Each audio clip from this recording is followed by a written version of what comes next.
यमुनानगर में हर साल आने वाली बाढ़ पर रोक लगाने के लिए एक योजना बनाई गई थी, जिसके तहत हरियाणा सरकार की तरफ से 44 करोड़ रुपए आवंटित किए गए थे।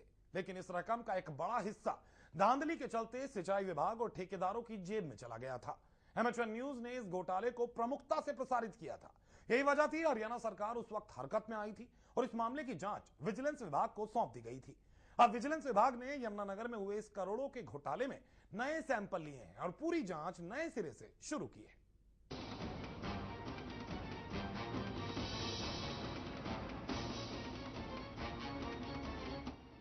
यमुनानगर के हथिनीकुंड बैराज और ताजेवाला में लाल टोपी घाट पर बाढ़ बचाओ अभियान चलाया गया था, लेकिन इस अभियान में हुए निर्माण कार्य में बड़ी धांधली हुई थी और एमएच1 न्यूज ने इस मामले का खुलासा किया था।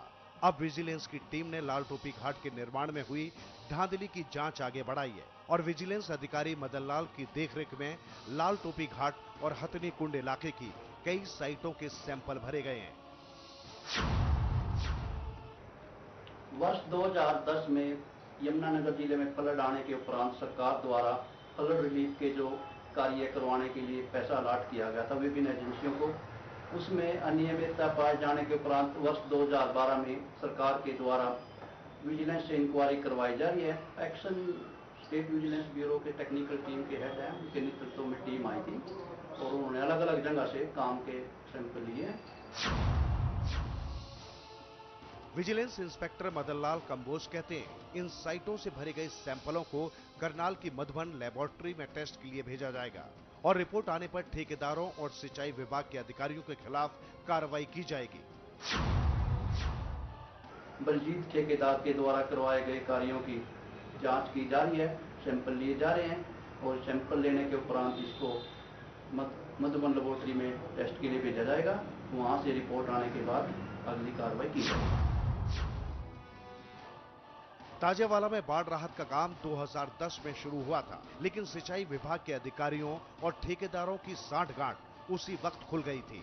इस योजना के तहत बनाए गए ब्लॉक 1 लाख क्यूसेक पानी का दबाव भी नहीं झेल पाए थे और उस वक्त पानी के दबाव में ब्लॉक भर भरा कर बिखर गए थे।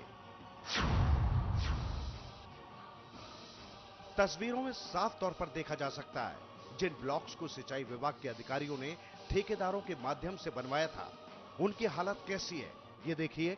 हाथ से हल्का मसलने पर भी ब्लॉक्स टूट रहे हैं। ऐसे में अनुमान यही है, इन ब्लॉक्स को बनाने में सीमेंट का इस्तेमाल जरा भी नहीं हुआ था। पिछले साल इस मामले के सैंपल दिल्ली की श्रीराम लैब में भेजे गए थे। इस रिपोर्ट में बड़ा खुलासा हुआ था और अधिकतर सैंपल फेल साबित हुए थे और करोड़ों का घपला सामने आया था। यही वजह थी इस मामले की जांच विजिलेंस विभाग को सौंपी गई थी और अब विजिलेंस विभाग की तरफ से इस मामले में सैंपल भरे गए हैं। विजिलेंस विभाग अब इस मामले की जांच में जुटा है और एक ड्रिल के जरिए विजिलेंस विभाग की टीम ने लाल टोपी घाट और हथिनीकुंड बैराज की कुछ साइटों के सैंपल भरे।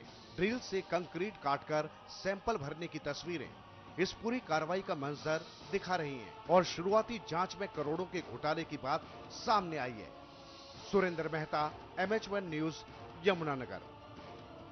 करोड़ों रुपए की रकम बेकार चली गई। इस मामले में सिंचाई विभाग के 8 अधिकारियों को आरोपी बनाया गया है, जबकि 8 ठेकेदारों पर भी गंभीर आरोप लगे हैं।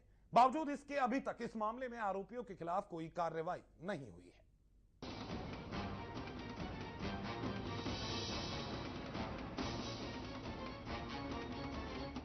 यमुनानगर के ताजेवाला में बाढ़ राहत कार्यों के लिए हरियाणा सरकार ने 44 करोड़ रुपए मंजूर किए थे और सिंचाई विभाग की तरफ से कंक्रीट ब्लॉक बनाने के लिए ठेकेदारों को टेंडर दिए गए थे। इस मामले में काम शुरू हुआ तो धांधली की बात सामने आई और ठेकेदारों पर घटिया सामग्री का इस्तेमाल करने के आरोप लगे थे।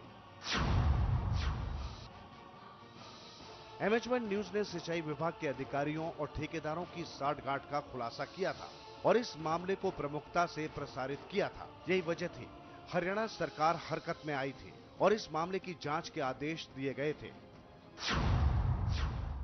हमने जो फ्लड वर्क्स थे ना, इनमें कंक्रीट का जो है उसकी सैंपलिंग की है और अभी जांच जारी है।